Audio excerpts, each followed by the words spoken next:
आप सभी लोगों का AB यूथ क्लासेस परिवार में स्वागत है। हमने इससे पहले पढ़ा था भारतीय भूगोल, जिसको हमने मैप की सहायता से अच्छे से समझा था। कौन सी नदी कहाँ से निकलती है, कब मिलती है, कहाँ पर क्या नाम हो जाता है, उसके किनारे कौन से शहर स्थित हैं, इन सब चीज़ों को हमने बताया था। उसमें हमने बस आपको समझाई थी चीज़ें। इसी भारत के नदियों के अंतर्गत एक सीरीज स्टार्ट कर रहे हैं। उसी पर जो कह सकते हैं भारत की नदियों से संबंधित जो अति महत्वपूर्ण 100 बिंदुओं को हम आपको समझा देंगे, जहाँ से प्रश्न बनते हैं। तो 2 या 3 वीडियो में यह आपको मिलेगा, जहाँ से एकदम सेम टू सेम प्रश्न किस लैंग्वेज में पूछते हैं वो चीज़ें आप हमको बता देंगे। तो चलिए शुरू करते हैं। 23, 24, 25 प्रश्न हैं। इन पॉइंटों को आप नोट कर लीजिएगा। पहले इसके स्क्रीनशॉट ले लीजिए कि बाद में आपको लिखने में आसानी हो। चलिए अब इसको समझिए थोड़ा सा। ये भारत की नदियों से 100 महत्वपूर्ण बनने वाले बिंदु का भाग 1 आज हम लोग देख रहे हैं। ठीक है, पहला प्रश्न क्या बनता है? सबसे कह सकते हैं साधारण प्रश्न कि भारत की सबसे लंबी नदी कौन सी है। प्रश्न पूछता है भारत में प्रवाहित होने वाली सबसे लंबी नदी कौन सी है। तो उत्तर हो जाएगा आपका गंगा, 2525 किलोमीटर। ठीक है, अब एक और प्रश्न बनता है, दक्षिण भारत की सबसे लंबी नदी कौन सी है। या दक्षिण भारत को प्रायद्वीपीय भारत कहते हैं। प्रायद्वीपीय भारत का मतलब, प्रायद्वीप का मतलब होता है ऐसा स्थलखंड जो 2 तरफ से जल से गिरा और एक तरफ स्थल से गिरा, उसको कहते हैं प्रायद्वीप। तो दक्षिण भारत जो है वो कैसा है? प्रायद्वीपीय भारत है। तो इस प्रायद्वीपीय भारत में सबसे लंबी नदी कौन सी है? तो वह गोदावरी नदी है। बात समझ रहे हैं? अगर भारत की सबसे लंबी नदी पूछेगी तो उत्तर गंगा होगा। और दक्षिण भारत की सबसे लंबी नदी या प्रायद्वीपीय भारत की सबसे लंबी नदी, तब हमारा उत्तर क्या होगा? गोदावरी होगा। कंफ्यूज मत होइएगा इधर। ठीक है, अब अगला एक प्रश्न है, पूछता है कि गंगा को, जो हम लोगों की पवित्र नदी है गंगा, उसको बांग्लादेश में किस नाम से जाना जाता है। तो देखिए, गंगा जब बांग्लादेश में प्रवेश करती है तो बांग्लादेश में बहना स्टार्ट होती है, तो गंगा का नाम बांग्लादेश में पद्मा हो जाता है। ठीक है, अब बात आगे चलिए। इस प्रश्न को समझ में आ गया आप लोगों को। अगला पॉइंट है, देखिए जैसे बांग्लादेश में जाकर गंगा पद्मा हो जाती है, वैसे ही ब्रह्मपुत्र जमुना हो जाती है। ठीक, अब एक प्रश्न बनता है, जब गंगा और ब्रह्मपुत्र का मिलन होता है कहाँ पर? बांग्लादेश में, तो इनकी संयुक्त धारा को क्या कहते हैं? मेघना कहते हैं। ये भी अच्छा पॉइंट है, याद रखेंगे। प्रश्न पूछता है गंगा और ब्रह्मपुत्र की संयुक्त जल धारा को क्या कहते हैं या किस नाम से जानी जाती है? तो मेघना के नाम से जानी जाती है। अगला प्रश्न पॉइंट, वृद्ध गंगा या दक्षिण गंगा किस नदी को कहते हैं? बात समझिएगा। जैसे हम उत्तर भारत में गंगा को पवित्र नदी का दर्जा दिया गया है, उसी तर्ज पर दक्षिण भारत के दक्षिण क्षेत्र में जो गोदावरी नदी बहती है उसको मतलब उसकी तुलना गंगा नदी से की जाती है, इसलिए इसे दक्षिण गंगा कहते हैं। या एक नाम है वृद्ध गंगा या बूढ़ी गंगा। याद रखिएगा, यहाँ थोड़ा कन्फ्यूजन होता है, हम क्लियर कर दें। अगर पूछे वृद्ध गंगा या बूढ़ी गंगा या दक्षिण गंगा किस नदी को कहते हैं, तो उत्तर गोदावरी। ठीक, एक और पॉइंट बनता है, दक्षिण भारत की गंगा किसे कहते हैं, तब उत्तर आपका कावेरी होगा। देखिए यहाँ पर बस की जुड़ा है, दक्षिण भारत की गंगा पूछे तो की से याद रखेंगे कावेरी, अगर बस दक्षिण गंगा पूछे तो गोदावरी। यहाँ कंफ्यूजन आप दूर कर लीजिए। ठीक है, चलिए एक और प्रश्न यहाँ पर। और अगला पॉइंट, विश्व का सबसे बड़ा डेल्टा जिसका नाम है सुंदरवन डेल्टा, तो पूछता है कि सुंदरवन डेल्टा का निर्माण किन 2 नदियों की सहायता से या किन किन नदियों की सहायता से हुआ है। तो हमने बताया था, इन चीज़ों को आपके टॉपिक में समझाया था नक्शे की सहायता से सब चीज़ें।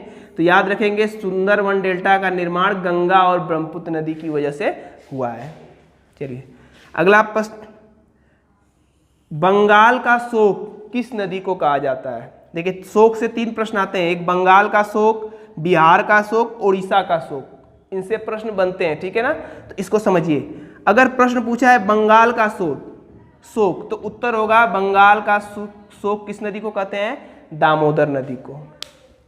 और कभी कभी प्रश्न पूछ देता है दामोदर नदी का उद्गम स्थान कहाँ पर है, तो छोटा नागपुर पठार से यह नदी निकलती है।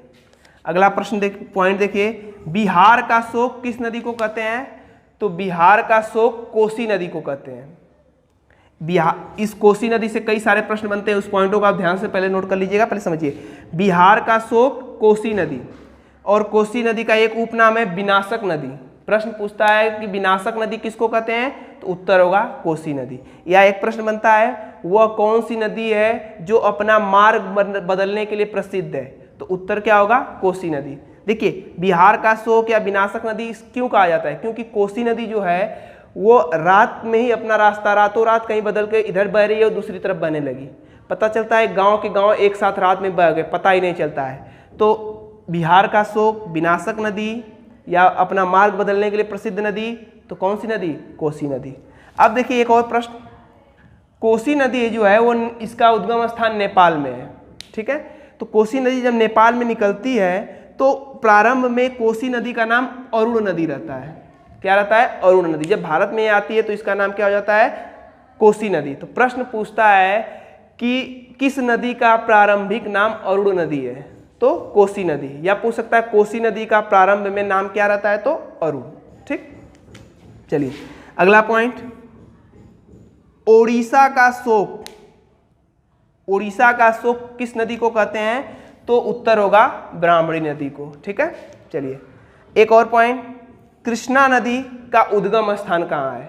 देखिए उद्गम स्थान थोड़ा सा जो कठिन है या जहाँ से प्रश्न बनते हैं वही हम आपको लिखे हैं। उद्गम स्थान पढ़ेंगे तो यमुना का, गंगा का, सिंधु का, सतलज का, ब्रह्मपुत्र का, ये सब नॉर्मल है, सबको पता है कि मानसरोवर है यहाँ है, सब चीज़ें। कृष्णा नदी का पूछता है जो लोग ध्यान नहीं देते, तो कृष्णा नदी का उद्गम स्थान महाबलेश्वरम से, यह नदी इसी के पास एक स्थान है, वहीं से निकलती है। आपके पास ऑप्शन में ही रहेगा कि कृष्णा नदी का उद्गम स्थान कहाँ है, तो महाबलेश्वरम। ठीक है, एक और कावेरी नदी, कावेरी नदी का उद्गम स्थान भी पूछा जा रहा है। तो याद रखेंगे कावेरी नदी क्या है, आप लोग पश्चिम घाट है भारत का, पश्चिम घाट का एक पर्वत है ब्रह्मगिरी पर्वत, ठीक है, उसी पर्वत से यह कावेरी नदी निकली हुई है। तो याद रखेंगे कावेरी नदी का उद्गम स्थान ब्रह्मगिरी की पहाड़ियाँ। गोदावरी नदी का हमने बताया था कहाँ पर है, यह गोदावरी नदी कहाँ से निकलती है, तो हमने आपको क्लियर किया था गोदावरी नदी महाराष्ट्र के नासिक जिले के त्रियंबक पहाड़ी से निकलती है। ठीक है, चलिए एक और इम्पोर्टेंट, कावेरी जल विवाद, कावेरी नदी कर्नाटक से निकलती है और तमिलनाडु होते हुए जाकर आपकी गिरती है बंगाल की खाड़ी में। तो यह 2-3 राज्यों से गुजरती है, तो इन्हीं राज्यों के बीच क्या है, विवाद है। मुख्यतः इसके जल के उपयोग को लेकर विवाद है, कौन सा राज्य उपयोग करेगा। तो यह प्रश्न काफी पूछा जाता है, कावेरी जल विवाद किन 2 राज्यों के बीच है, तो याद रखेंगे कर्नाटक और तमिलनाडु के मध्य है। ठीक है, अच्छा पॉइंट है, याद रखिएगा। अगला है, विश्व का सबसे बड़ा नदी द्वीप का नाम क्या है। देखिए नदी द्वीप का मतलब नदी के द्वारा जो द्वीप बनते हैं, तो विश्व का सबसे बड़ा नदी द्वीप जो है उसका नाम माजुली है। तो इस चीज को भी हमने बताया था, माजुली नदी द्वीप जो है ब्रह्मपुत्र नदी में असम में बनता है, जो कि सबसे बड़ा नदी द्वीप है। तो कभी कभी ये भी प्रश्न पूछ देता है, माजुली नदी द्वीप किस राज्य में स्थित है, असम में। किस नदी में यह द्वीप बनता है, तो आपका ब्रह्मपुत्र नदी में। ठीक है, चलिए अगला देखिए, नर्मदा और ताप्ती नदियां गिरती हैं, कहाँ पर गिरती हैं, अरब सागर में। देखिए जितनी भी नदियां हैं वो लगभग आपकी देखे होंगे कि हमने बताया था भारत का जो ये पश्चिम घाट वाला हिस्सा ये ऊंचा है और इधर थोड़ा सा नीचे, तो लगभग नदियां जो हैं बंगाल की खाड़ी में गिरती हैं। लेकिन 2 महत्वपूर्ण बड़ी नदियां कौन कौन सी हैं जो अरब सागर में गिरती हैं, पूरब से पश्चिम की तरफ बहती हैं और अरब सागर में गिरती हैं, तो वो कौन कौन सी है, नर्मदा और ताप्ती नदियाँ। इसको प्रश्न पूछा जाता है, ठीक है, तो याद रखेंगे अरब सागर में गिरती हैं। ये सोन नर्मदा महानदी निकलती हैं। हमने बताया था कि भारत में एक ऐसा स्थान है छत्तीसगढ़ में जिसका नाम है अमरकंटक। विशेषता क्या है कि इस अमरकंटक से 3 नदियाँ 3 दिशा में निकलती हैं। सोन ऊपर की तरफ चली जाती है, नर्मदा इधर आपके बंगाली खाड़ी इधर अरब सागर में की तरफ चली जाती है, और महानदी आपकी चली जाती है बंगाल की खाड़ी में। तो 3 दिशा में निकलती हैं। तो याद रखना है सोन, नर्मदा और महानदियों का उद्गम स्थान कहाँ है, अमरकंटक। ठीक है, या पूछ देगा 3 दिशा में 3 नदियां किस स्थान से निकलती है, तो अमरकंटक। ठीक है, चलिए अगला पॉइंट है, पूछता है भ्रंश द्रोणी या रिफ्ट वैली से गुजरने वाली नदी का नाम बताइए। बनेगा भ्रंश द्रोणी या रिफ्ट वैली से होकर गुजरने वाली नदी कौन सी है, रिफ्ट वैली। हमने बताया था कि घाटी के पहाड़ियों के बीच से नदी जो गुजरती है उसे इसको भ्रंश द्रोणी या रिफ्ट वैली कहते हैं। तो रिफ्ट वैली से कौन कौन सी नदी बहती है, देखिए पहला अगर कोई ऑप्शन मतलब बस अलग अलग हो तो नर्मदा नदी, अगर दो ऑप्शन हो तो नर्मदा और ताप्ती, दोनों नदियां लगभग भ्रंश द्रोणी या रिफ्ट वैली से होकर गुजरती हैं। एक यही प्रश्न बनता है कि सतपुड़ा पहाड़ी, प्रश्न समझिएगा, सतपुड़ा पहाड़ी या सतपुड़ा जो रेंज है वह किन दो नदियों के बीच अवस्थित है? तो हमने बताया था कि यह सतपुड़ा रेंज है, ऊपर से नर्मदा नदी बहती है और इधर अरब सागर में गिरती है और इधर ताप्ती नदी। तो यही क्या है आपका सतपुड़ा रेंज। तो सतपुड़ा की पहाड़ियाँ किन दो नदियों के बीच स्थित हैं? नर्मदा और ताप्ती के। चलिए अगला पॉइंट है भागीरथी अलकनंदा मिलकर बनते हैं गंगा, कहाँ पर? देवप्रयाग में। देखिए प्रश्न क्या बनता है, गंगा नदी कहीं से निकलती नहीं है, ये चीजें हमने अगले वीडियो में बताया था। प्रश्न ये याद रखेंगे भागीरथी और अलकनंदा कहाँ पर मिलकर गंगा का निर्माण करती हैं? तो वह स्थान है देवप्रयाग। ठीक है, चलिए अगला पॉइंट है, पूछता है निम्नलिखित में से कौन सी नदी भूमि बंधित नदी है? भूमि बंधित नदी का मतलब ऐसी नदी जो कहीं भूमि में जाकर समा गई हो। ठीक है, तो वह कौन सी नदी है? लूनी नदी। हमने बताया था लूनी नदी न तो अरब सागर में गिरती है, न बंगाल की खाड़ी में, न तो किसी नदी से मिलती है, वह कच्छ के रण में जाकर समा जाती है। तो याद रखेंगे भूमि बंधित नदी कौन सी है? लूनी नदी। यह राजस्थान की महत्वपूर्ण नदी है और इस नदी का एक और उपनाम है लवण नदी। प्रश्न पूछता है लवण नदी किसको कहा जाता है? तो उत्तर होगा लूनी नदी को। चलिए अगला प्रश्न है ज्वार नदमुख, वेला संगम या एस्च्यूरी, तीनों एक ही चीज है, ज्वार नदमुख, वेला संगम या एस्च्यूरी का निर्माण किन नदियों द्वारा किया जाता है? तो हमने बताया था जो भी नदियां बंगाल की खाड़ी में गिरती हैं वो डेल्टा का निर्माण करती हैं और जो भी नदियां अरब सागर में गिरती हैं वो एस्च्यूरी का निर्माण करती हैं। तो दो महत्वपूर्ण नदी कौन कौन सी है? नर्मदा और ताप्ती, जो पूर्व से पश्चिम की ओर बहती हैं और अरब सागर में गिरती हैं, और वह ज्वार नदमुख या वेला संगम या एस्च्यूरी का निर्माण करती हैं। कौन कौन सी? नर्मदा और ताप्ती। यह अच्छा पॉइंट है। चलिए अगला पॉइंट है गंगा नदी की सहायक नदियों का पश्चिम से पूर्व की ओर सही अनुक्रम क्या है? सहायक नदी का मतलब गंगा से जो नदियां मिलती हैं उनका क्रम क्या है? यह अच्छा प्रश्न कई बार पूछा गया है, तो इसको याद रखेंगे। पश्चिम से पूर्व की ओर अनुक्रम क्या है? पहले यमुना, घाघरा, सोन, गंडक और कोसी। यह नदियों का क्रम है गंगा की सहायक नदियों का, जो पश्चिम से पूर्व की ओर बढ़ते क्रम में गंगा से मिलती हैं। चलिए अगला पॉइंट है दक्षिण से जाकर गंगा से मिलने वाली एकमात्र नदी कौन है?